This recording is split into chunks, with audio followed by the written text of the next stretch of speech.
அவர்களே, இந்த தலைப்பு ஊழலும் குற்றமும் எங்கு தொடங்குகிறது நடைபெறுகிறது அதை பற்றி நான் சொல்கிறேன். ஒரு கிராமப்புறத்திலிருந்து நகர்ப்புறம் செல்கிறார்கள், படிக்கலாம், வேலைவாய்ப்பு தேடி செல்லலாம்.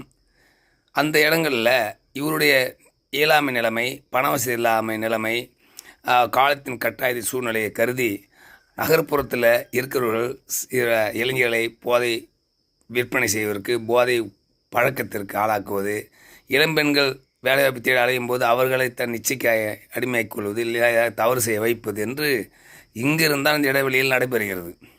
அப்படி நான் பார்க்கையில் கிராமத்திலிருந்து ஊராட்சி ஒன்றியம், மனையகார், தாசில்தார், மனையகார் இருக்கிறாரு, அரசியல் ஒரு நிர்வாக திறமையுடையவர். இங்கேருந்து எங்கே காவல் நிலையம் அங்கே செல்லணும். காவல் நிலையமும் இருக்கிறது நகர்ப்புறத்தில். அங்கேருந்து நகராட்சி இருக்கிறது, மாநகராட்சி, நகராட்சி இதெல்லாம் இருக்கிறது இல்லையா. இவரெல்லாம் அரசு ஊழியர்களாக செயல்பட்டு கொண்டிருக்கிறார்கள், லட்சமாக சம்பளத்தை வாங்கிக்கிறார்கள். ஆனால்